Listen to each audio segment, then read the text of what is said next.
In the small town of Lakewood, Emily Saunders, a scarred waitress, endures daily cruelty at the Silver Spoon Diner. Her scar, a reminder of a heroic act 9 years ago when she saved twin boys from a fire, makes her a target for mockery. As customers humiliate her, filming and jeering, a mysterious black SUV idles outside. Suddenly, a powerful figure enters, silencing the diner. Who is this man, and why is he searching for Emily? The truth about her past is about to unravel, promising to change everything in this gripping tale of courage and redemption. Share the name of someone whose quiet bravery inspired you. Join our community to honor those who shine through adversity. Visit our channel, like, and share to spread their stories. Let's celebrate courage together. The man's harsh command sliced through the Silver Spoon Diner's morning bustle like a blade through silk. "Don't let the scar girl touch my food," he barked, his voice carrying an edge that silenced the room. Forks paused midair, conversations fizzled out, and every pair of eyes darted toward Emily Saunders. At 28, she stood rooted behind the counter, her knuckles whitening as she clutched a coffee pot. The scar on her left cheek, a jagged, pale streak from cheekbone to chin, felt like it was searing her skin under the weight of their stares. It was more than a mark. It was a relentless reminder of the fire that had torn her world apart 9 years ago. The diner, once a cozy haven of clinking plates and warm chatter, now felt like a courtroom, with Emily as the accused and no one willing to speak in her defense. The silence was suffocating, broken only by the sudden screech of tires outside. A black SUV lurched to a stop at the curb, its doors swinging open with a force that demanded attention. Heavy boots hit the pavement, then the diner's tiled floor, each step echoing with purpose. The atmosphere shifted, charged with a tension that made the air feel brittle. Who had just entered? And why did the room seem to hold its breath? Tucked on the edge of Lakewood, a tight-knit town where gossip flowed as freely as the winter wind, the Silver Spoon Diner was a lifeline for its residents. The cold had herded a crowd inside, where the aroma of frying bacon and brewing coffee created a cocoon of familiarity. The red vinyl booth and our booths were alive with the usual mix of locals and passers-by, truckers wolfing down hearty breakfasts, teenagers sharing fries and secrets, single mothers counting change with weary precision, and elderly couples savoring their coffee, sip by sip, their words as unhurried as the frost creeping up the windows. Emily had clocked in at 5:00 a.m., her light brown hair swept into a simple ponytail, her plain uniform blending her with her coworkers. But Emily could never truly blend in. The scar ensured she was always noticed, always apart. She navigated the diner with a quiet efficiency, refilling mugs and jotting down orders, deliberately choosing the customers others shunned, the loners, the difficult ones, the ones who sat in the dimmest corners. It was her way of staying under the radar, of shielding herself from the attention that clung to her like smoke. The regulars had their unspoken rituals. Some offered her sympathetic smiles, their eyes brimming with a pity that weighed on Emily's heart. Others glanced away, their discomfort a silent judgment as they busied themselves with their meals. A group of teenagers, emboldened by youth, whispered cruelly, their words cutting through the air. "God, that scar's so gross. It's like impossible to eat with her around." Emily overheard them, her face burning, but she kept moving. A young mother, her expression taut, tugged her son closer as Emily passed, as if the scar were something contagious, something to fear. Mr. Henderson Foster, a regular who always took the same booth by the window, was kinder. His weathered face softened when he looked at her, and he'd slip an extra dollar under his plate, his smile a rare beacon of warmth. Yet even he stayed silent when the insults came, his kindness stopping short of confrontation. Emily was alone in the crowd, her pain a private battle no one dared to join. That morning, the cruelty felt sharper, more deliberate. Two women in their 20s, their glossy coats and sleek bags screaming privilege, settled into booth 7. They glanced at Emily as she approached, their eyes lingering on her scar before they exchanged a smirk. "Excuse me," one called, her voice carrying across the diner like a spotlight. "Can we get someone else to serve us? That scar, it's kind of a hygiene issue, you know?" The words stung, each one a fresh cut, and a businessman at the counter let out a harsh chuckle, his coffee forgotten. Yeah, her face is killing my appetite. Maybe she'd be better off hidden in the kitchen. The diner hummed with stifled laughter, a few patrons nodding in agreement, while others shifted uncomfortably, their eyes on their plates. Mrs. Martin, the diner's owner, stood behind the register, her face a mask of conflict. She valued Emily's work ethic, the way she never missed a shift or complained, but customers paid the bills. Her silence, born of indecision, felt like a knife twisting in Emily's chest. Emily's hands trembled as she placed a plate of eggs on a table, the clatter of ceramic betraying her composure.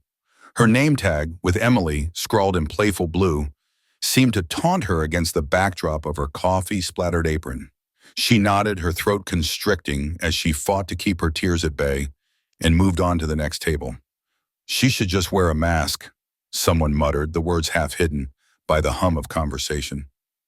Or find somewhere else to work, another voice added, colder, more final. Emily kept her gaze lowered, her world shrinking to the tasks before her. Table 3 needs ketchup, Table 8's coffee is low, Table 12's order is ready. Each action was a shield, a way to keep going when her heart begged her to flee. Around her neck, a delicate silver chain gleamed faintly, its small locket holding a fragment of scorched fabric, a memento from the night that had left her scarred and her life in ashes. It was her secret, a quiet act of defiance against a world that saw only her mark. Unseen by the diner's patrons, a black SUV sat idling at the curb, its dark windows concealing its occupant. For 10 minutes it had waited, its engine a soft rumble, as if biding its time. Inside, a man in a crisp suit straightened his tie, his silver hair catching the light as he checked his watch. His gaze, cold and unwavering, was locked on the diner's front door, as if he knew something the rest of Lakewood didn't yet.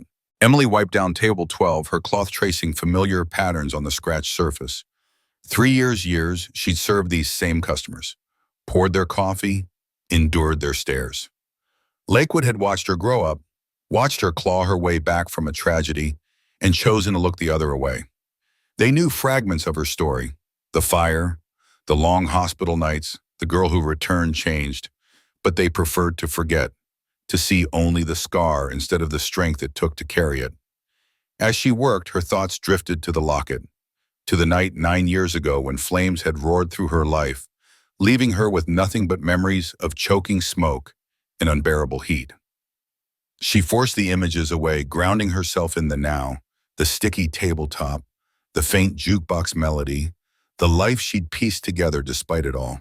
In 30 seconds, the trajectory of Emily Saunders' life would shift irrevocably, though she remained oblivious to the man stepping out of the sleek black SUV, adjusting his crisp jacket, and striding toward the diner with unwavering intent.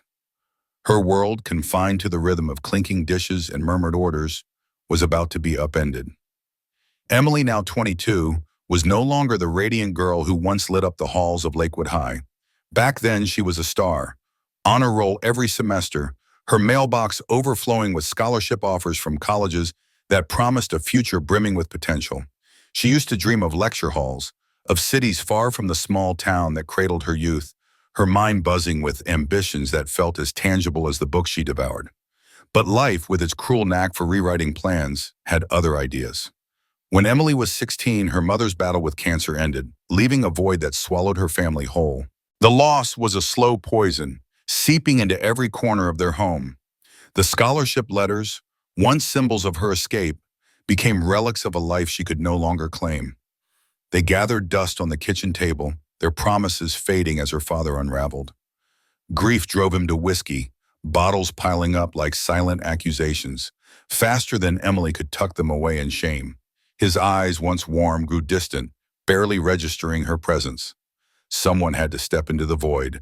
Someone had to keep the electricity on, the fridge stocked, the rent paid. That someone was Emily. At 17, 3 months shy of graduation, she traded her textbooks for a grocery store apron, her dreams for double shifts. She came home each night to cook for a father who slurred her name, if he spoke it at all. Her mother's clothes, carefully folded and donated to charity, took with them the last traces of the future Emily had once envisioned. For 3 years, this was her existence. Days spent scanning groceries, Nights tending to a man who was more ghost than father, and the faint hope of saving enough to one day reclaim her diploma, a flicker of light in an otherwise dim reality. Then came December 15th, 2015. Emily, now 19, lived in a crumbling apartment on Maple Street, where the heater wheezed and the smoke alarm sat silent, their batteries long dead. Exhaustion was her constant companion, but she had carved out a fragile routine in the chaos. That night, she was deep in a dreamless sleep when screams shattered the quiet. "Fire! Fire! Somebody help!" The words sliced through her haze, followed by the acrid sting of smoke and the frantic wails of her neighbors, the Hendersons, a young couple with their twin 5-year-old boys, Danny and David. Their cries, thin and desperate, pierced the thin walls of the building. Emily's heart pounded as she stumbled out of bed, the air already thick with smoke. The hallway was a scene of chaos, tenants shoving past one another, their footsteps thundering toward the exits. But something stopped Emily cold. Amid the pandemonium, a mother's voice rose, raw and broken from somewhere below. My babies are still up there." Instinct overtook reason. Emily didn't pause to weigh the danger, didn't consider the flames licking closer or the smoke curling like a predator. She moved. The Hendersons' apartment door was locked, but the building's flimsy construction was no match for her adrenaline. 3 fierce kicks splintered the wood, and she stumbled inside. Smoke poured from the kitchen, a thick, choking cloud that stung her eyes and clawed at her lungs. In the twins' bedroom, she found them, Danny and David, curled together, their small bodies racked with coughs, tears streaking their soot-streaked faces. Flames had devoured their escape route, a wall of fire blocking the door. Emily's voice was steady, though her heart raced. "It's okay," she told them, her words a lifeline as she grabbed towels from their bathroom, dousing them in water and wrapping the boys tightly. "We're getting out." The hallway was now a tunnel of fire, the main exit a distant memory. But Emily knew this building. 2 years of its creaks and quirks had mapped it in her mind. There was an ascended window in the back bedroom, a rusted fire escape beyond it. It was their only shot. Carrying one boy at a time, she navigated the smoke, her lungs burning, her vision blurred. The heat was a living thing, pressing against her, searing her left cheek, her neck, her arm. Behind them, something collapsed with a deafening crash, likely the kitchen ceiling giving way. Pain screamed across her skin, but she pushed forward. The window, stubborn with years of pain and neglect, refused to budge. Desperation surged as flames roared closer. Emily grabbed a chair, smashing the glass with all her strength. Shards scattered as she pushed Danny through, then David, their small forms tumbling onto the fire escape. She followed, her body trembling as she climbed through, the room behind her erupting into a furnace. 4 minutes later, the fire department arrived, too late to save the building, but just in time to find Emily collapsing on the fire escape, the twins sobbing but alive in her arms. Her world faded to black as sirens wailed in the distance. 11 months in the hospital followed. Skin grafts rebuilt her body, physical therapy rebuilt her strength, and counseling tried to piece together her fractured mind. The scar on her face was a stark reminder, mirrored by the marks on her left arm and shoulder. When she looked in the mirror, the reflection was unfamiliar. A stranger with her eyes, but a story she hadn't chosen. The Hendersons visited daily, their gratitude a quiet constant. They brought flowers that brightened the sterile room, cards filled with words of thanks, and stories of Danny and David, who asked for the brave lady who saved them. Emily's heart ached with a mix of pride and sorrow. She had given them a future, but at the cost of her own sense of self. Each visit stirred a complex whirl of emotions. Relief that the boys were safe, grief for the life she'd lost, and a quiet resolve to keep moving forward, even if she didn't yet know where she was headed. The weight of gratitude had long faded into a dull ache in Emily's chest. 9 years ago, Mrs. Henderson's tearful words still echoed in her mind. "You saved our boys." Her voice had trembled with a mix of relief and awe, her eyes brimming as she called Emily a hero. But heroism was a fleeting mantle, one Emily could never quite wear. She didn't feel like a savior.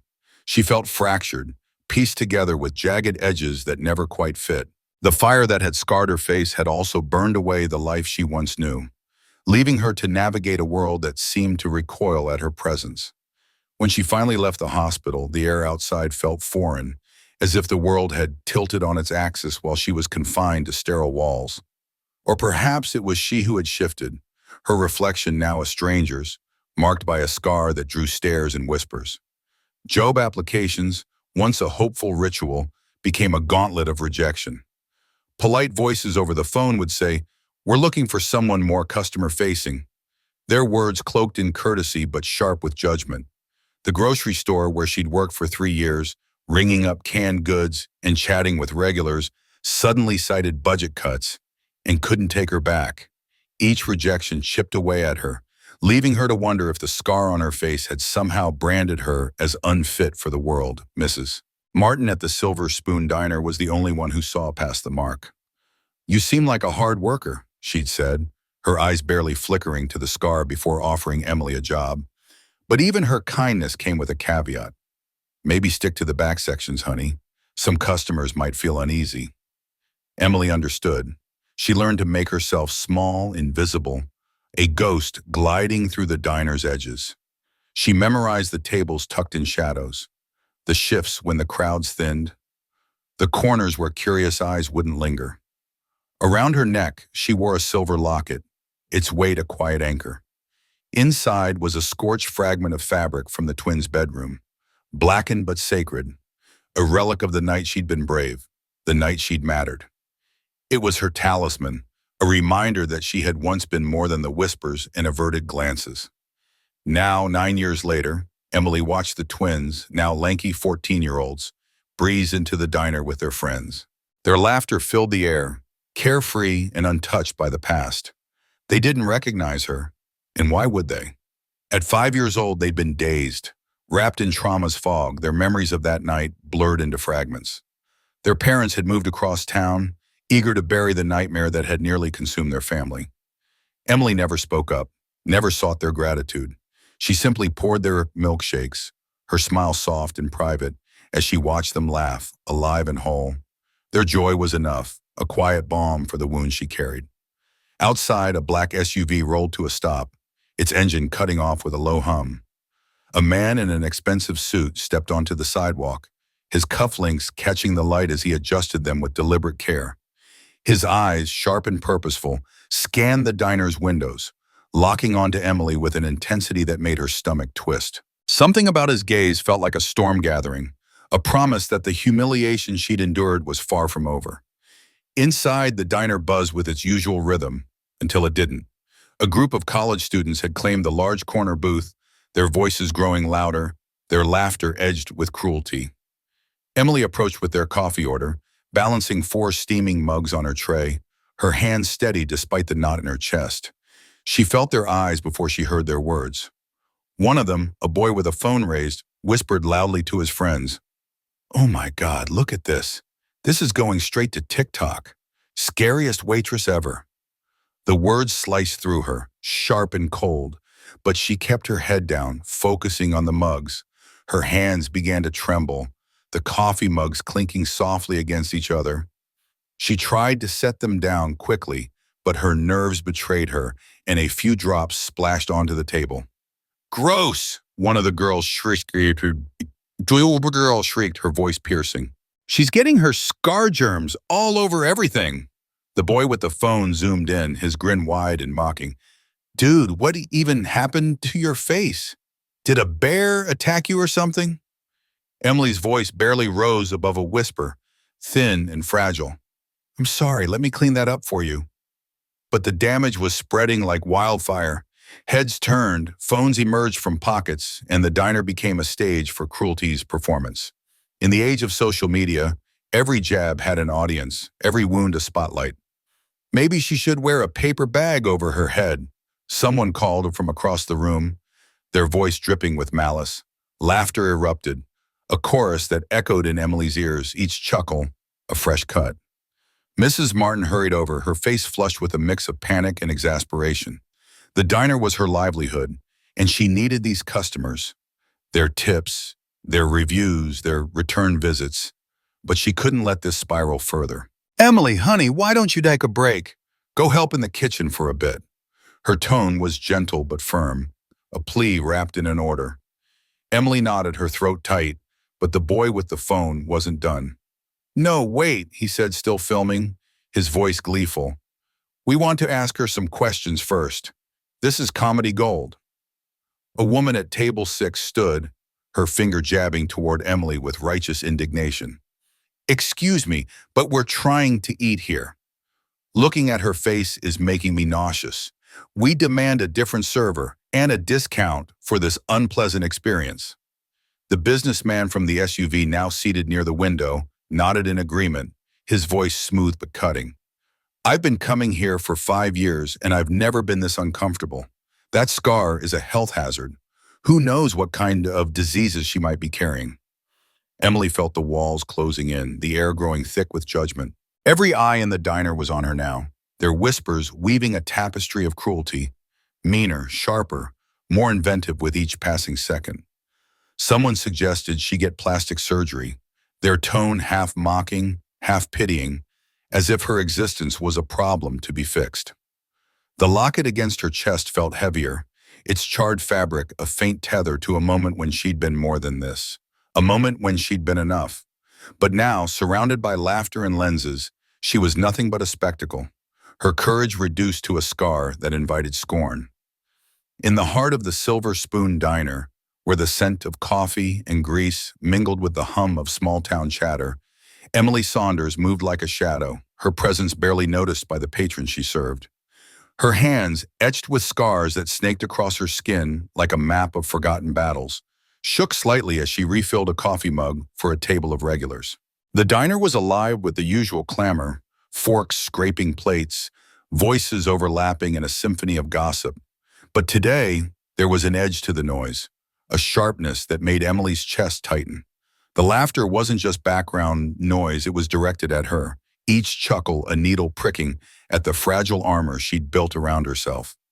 A woman at a corner booth, her voice thick with judgment, muttered loudly enough for Emily to hear, questioning why someone with such unsightly scars was allowed near food.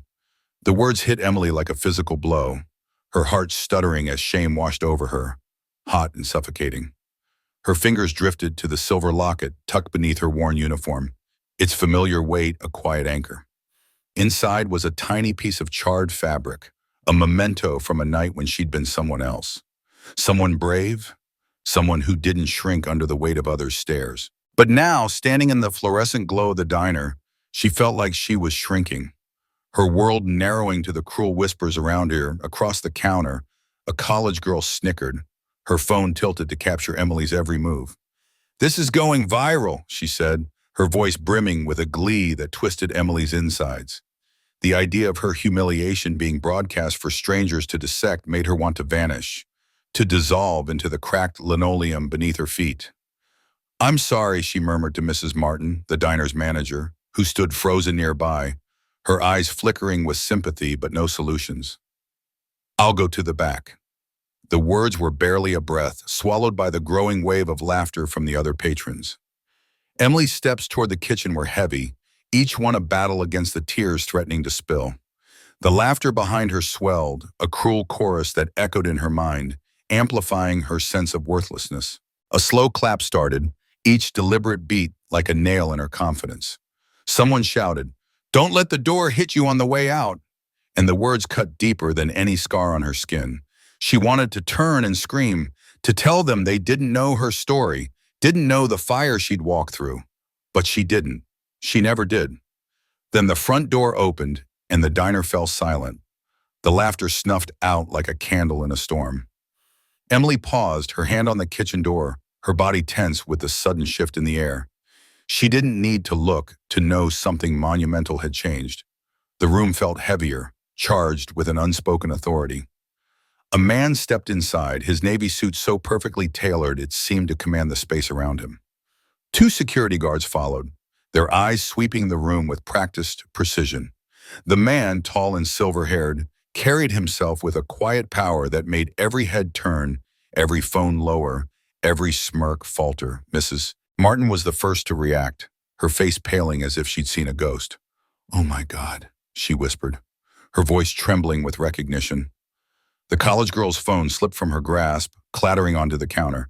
The businessman who had laughed earlier buried his face in his coffee mug as if it could shield him from the weight of the moment. The woman who had complained about Emily's appearance shrank into her seat, her earlier confidence replaced by a visible dread. Senator John Ellis, the Senator Ellis, whose name was a fixture on the news for his tireless advocacy for the vulnerable, stood in the center of the diner, his presence like a gathering storm. His voice, when he spoke, was clear and resonant, filling the space with an authority that demanded attention. "Where," he said, his words echoing in the stunned silence, "is Emily Saunders?" The quiet was suffocating, every patron frozen under the senator's gaze. Emily, halfway to the kitchen, felt her heart pound so fiercely she thought it might burst. Her face burned with a mix of embarrassment and fear. Why now? Why did someone of his caliber have to walk in when she was at her most humiliated? She turned slowly, her movements stiff, as if her body were resisting the moment. The eyes that had mocked her moments ago now held something else: guilt, fear, shame. I'm Emily," she said, her voice barely audible, her throat tight with a tangle of emotions. She braced herself for what might come next, expecting pity or judgment. But Senator Ellis did something that silenced the room further. He crossed the diner in long, purposeful strides, ignoring the gaping crowd, and stopped directly in front of her. His security detail positioned themselves near the door, a silent signal that this moment was sacred, untouchable. He looked into her eyes, his gaze steady and warm, and then, to the astonishment of everyone, he took her scarred hand in both of his. The warmth of his touch was a lifeline, pulling her back from the edge of her despair. "Miss Saunders," he said, his voice carrying a quiet power that reached every corner of the diner. "I've been looking for you for 9 years." Emily's breath hitched, her mind spinning. 9 years? What could he mean? Her eyes searched his face, finding only sincerity and something deeper: gratitude. I don't understand," she managed, her voice trembling with confusion and the weight of his words. Senator Ellis turned to address the diner, still holding her hand, his posture radiating a quiet fury that made the air crackle. "This woman," he declared, his voice rising with a conviction, "saved my grandchildren's lives. Danny and David Henderson, my daughter's twin boys." The college girl gasped, her hands flying to her mouth. The woman who had mocked Emily's scars looked stricken, her face a portrait of regret. "The scars you've been ridiculing," he continued, his tone sharp and unyielding, "are medals of courage. Each one marks a moment when she chose to risk everything to save 2 5-year-old boys from a burning building." Tears spilled down Emily's cheeks, not from shame this time, but from a tidal wave of emotions she couldn't contain. Relief, validation, the ache of years spent carrying her story in silence. It all poured out, overwhelming and raw. They're your grandsons," she whispered, her voice breaking as the truth settled into her bones. "They're alive because of you," Senator Ellis said, his voice softening but no less powerful. "They're 14 now, honor students. They play baseball and saxophone, they have friends, dreams, futures, all because you ran into a burning building when everyone else ran out." He reached into his jacket, producing an envelope in a small velvet box. "This," he said, holding up the envelope, "is a letter from the President of the United States commending your bravery. This," he opened the box to reveal a shining medal, "is from the fire department, honoring your heroism. And this," he said, pulling out his phone, "is a video message from Danny and David." He turned the phone toward her, and Emily's heart stopped as the screen flickered to life. 2 teenage boys, their faces glowing with recognition, broke into wide grins as they waved enthusiastically. "Hey, Emily," they called out together, their voices brimming with warmth and gratitude. "You're our hero. We've never forgotten you." The words lingered, heavy with meaning, as the Silver Spoon Diner fell into a profound hush. Emily's breath hitched, her heart thundering in her chest as 9 years of buried emotions, pain, fear, and resilience surged forward. Tears spilled down her cheeks, each one a release of the weight she'd carried in silence. Her hands trembled, gripping the counter's edge as she tried to steady herself against the overwhelming tide of feelings.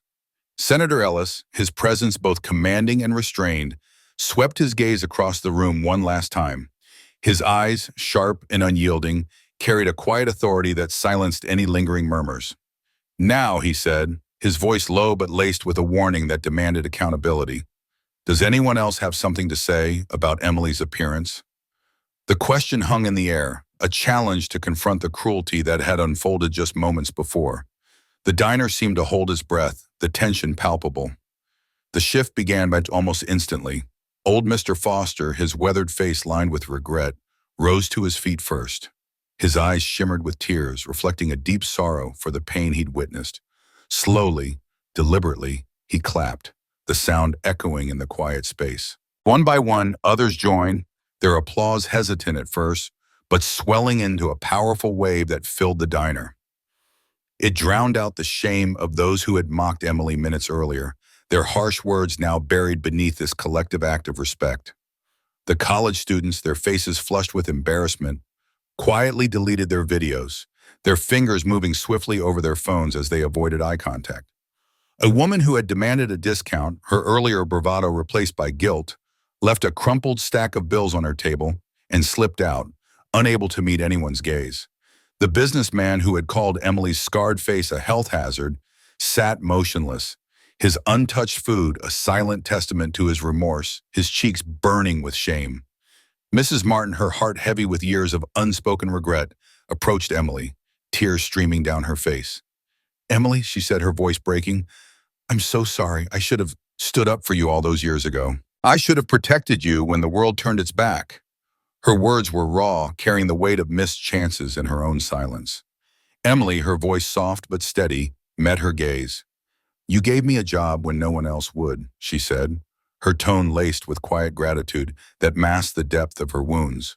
But Mrs. Martin shook her head, resolute. "That wasn't enough," she said firmly. "It was never enough.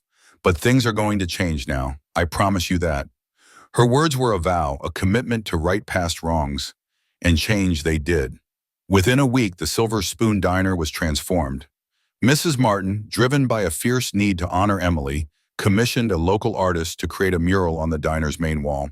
The artwork was a vibrant celebration of resilience, with the words, "Scars are stories of survival," painted in bold, sweeping letters. At its heart stood Emily, depicted in her waitress uniform, her posture proud and unyielding, with "Local Hero" written beneath her. The mural was more than decoration. It was a testament to Emily's courage, a permanent reminder for all who entered.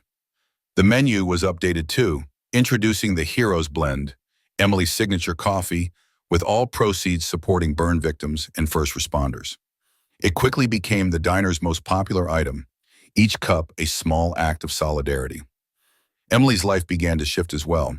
She was invited to speak at Lakewood High School, the very place she'd been forced to leave after the fire that changed everything.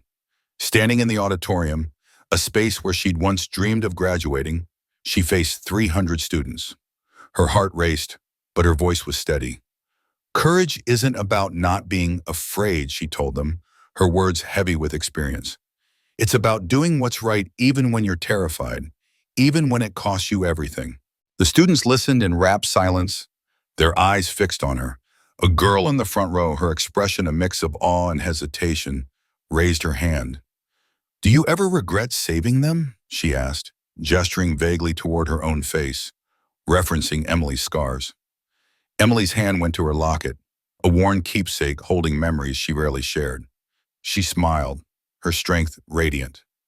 "Never," she said, her voice unwavering. "Not for a single second. These scars are proof I was brave when it mattered most. That's something I'll carry with pride forever." The auditorium erupted in applause, the sound washing over her like a wave, filling the empty spaces in her heart. Letters flooded the diner from across the country, burn survivors, accident victims, veterans with visible scars, all sharing their stories and drawing strength from Emily's example. Each letter was a thread in a tapestry of hope, a reminder that courage could ripple outward. Mrs. Martin created a bulletin board near the entrance, covering it with these messages of resilience and solidarity. The local newspaper ran a front-page story, "Hometown Hero Hidden in Plain Sight," featuring quotes from the twins, now 14, who Emily had saved years ago. "We never forgot her," Danny said, his voice thick with emotion. "We just didn't know where she was until now." David nodded, his eyes bright with gratitude. "She's the reason we're here, the reason we get to play baseball, go to school, and have futures. She's the bravest person we know." Former customers returned, their heads bowed in apology. Some brought flowers, their petals a quiet offering of remorse. Others left generous tips with notes reading, "Thank you for your service." A few, too ashamed to face Emily directly, sent cards through Mrs. Martin, their words heavy with regret. The most meaningful visitor was Sam Rodriguez, a Vietnam veteran with burn scars crisscrossing his arms. He'd heard Emily's story on the news and came to the diner, his steps slow but purposeful. "Mind if I sit here?" he asked, gesturing to the stool beside Emily during her break. "Of course not," she replied, her voice warm. They sat in companionable silence, two souls who understood the weight of visible courage. "Been eating alone for 15 years, Sam said finally, his voice rough with emotion. "People stare, makes you want to hide." Emily nodded, her eyes meeting his with quiet understanding. "I know exactly what you mean," she said softly. Then with a small smile, she added, "Maybe we could eat together sometimes." It was more than an offer. It was a bridge between two lives shaped by sacrifice, a promise of shared strength in a world that often looked away. Sam's suggestion hung in the air like a warm breeze, carrying a quiet promise. "Two old soldiers sharing a meal," he said, his eyes crinkling with a kindness that felt like home. Emily's heart stirred, and for the first time in years, she let a genuine smile break across her face, a smile that reached deep into her soul, unearthing a flicker of joy she'd long buried. "I'd like that very much," she replied, her voice soft but steady, as if she were stepping into a new version of herself. As weeks turned into months, the Silver Spoon Diner transformed from a simple eatery into a sanctuary. It became a place where people gathered not just for coffee or pia, but for something deeper, a shared understanding that beauty wasn't confined to smooth skin or perfect features. It was in the lines etched by hardship, the marks of survival, the quiet strength that lingered in the spaces between words. The diner's worn booths and chipped mugs became witnesses to stories of resilience, where strangers became confidants, bonded by the unspoken truth that courage often leaves visible traces, and those traces are anything but flaws. Emily felt it every time she walked through the door, the weight of eyes that no longer judged but saw her, truly saw her. She'd spent years shrinking from those gazes, hiding the scars that crisscrossed her face, convinced they marked her as less. But now, as she poured coffee or laughed with Sam, she began to see her reflection differently. Each scar was a chapter, each mark a testament to a moment when she chose to be brave. The Silver Spoon wasn't just a diner anymore. It was a mirror, reflecting the beauty of survival back to everyone who entered. Word of the diner's magic spread, and soon the world beyond their small town took notice. National media outlets called, their voicemails piling up with requests for interviews. Talk show producers left messages brimming with excitement, and a publisher dangled the prospect of a book deal, eager to capture Emily's story in print. But Emily wasn't ready for the spotlight, not yet. "I'm not ready for that," she'd say, her voice firm but kind, "but I'm ready for something else." That something else simmered in her heart, a quiet resolve that was about to shift the ground beneath her feet. 3 months later, Emily stood on a stage at the Lakewood Community Center, facing a crowd of 500 souls. The Honor the Hidden Hero ceremony had swelled far beyond anyone's expectations, filling every seat with burn survivors, veterans, first responders, and everyday people who had faced extraordinary trials. Their faces were a mosaic of stories, some marked by visible scars, others carrying wounds hidden deep within. Senator Ellis stepped to the podium to introduce her, his voice warm with pride. But Emily didn't need anyone to speak for her anymore. She took a breath, her heart pounding, but steady, and began. "My scars are not my shame," she said, her voice ringing clear, cutting through the hushed room like a beacon. "They are reminders that I was brave when it mattered most. Every mark on my face tells the story of two little boys who get to grow up because someone chose courage over comfort." Her fingers brushed the silver locket she wore, no longer tucked beneath her collar, but resting proudly against her chest. For 9 long years, she'd let the town's whispers convince her to hide, to make herself small, to apologize for her existence. "I made myself invisible," she admitted, her voice trembling with the weight of that truth. "I let shame define me. But scars don't make you broken. They make you a survivor." The audience was silent, every person leaning forward, hanging on her words as if they were lifelines. Emily's gaze swept the room, her eyes meeting those of strangers who felt like kin. "Every single person here has scars," she continued. "Some you can see as burns, cuts, marks from accidents or illness. Some you can't. Wounds from battles fought in silence, from days when just getting up felt like climbing a mountain. But every scar has a story, and every story matters." Her voice grew stronger, infused with a fire that had been smoldering for years. "Your scars are proof you kept going. They're proof you're still here." In the front row, Senator Ellis dabbed at his eyes, moved by the raw honesty of her words. Emily gestured to 2 teenagers seated nearby, their faces bright with pride. "Danny and David are here tonight," she said, and the boys stood, waving to the crowd. They were no longer the terrified 5-year-olds she'd carried through a burning house, their small hands clutching hers as smoke choked the air. Now they were young men, their lives stretching out before them because of her courage. "When I look at them," Emily said, her voice softening, "I don't see my scars as ugly anymore. I see proof that love is stronger than fire, that courage is stronger than fear, that one person's choice to act can change everything." Mrs. Martin, a longtime regular at the Silver Spoon, took the microphone next. Her hands trembled slightly, but her voice was steady. "Emily taught us all something profound," she said, her eyes glistening. "We were looking at the wrong thing. We saw scars and called them flaws. She showed us their medals of honor, earned in battles most of us will never fully understand." The ceremony ended with the crowd rising to their feet, not just clapping, but reaching out, embracing strangers, finding connection in the shared truth that beauty takes many forms, each one forged in courage. 6 months later, Emily's life shifted again. A national foundation for burn survivors reached out, asking her to be their spokesperson, to lend her voice to those still finding their own. A children's hospital invited her to visit young patients, to share the hope she'd fought so hard to reclaim.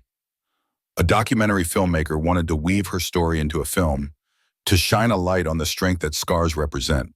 But the moment that anchored her heart came on an ordinary Tuesday morning at the Silver Spoon. A little girl, no more than 6, walked in with her mother, her small face half covered by a birthmark that drew stares and whispers wherever she went.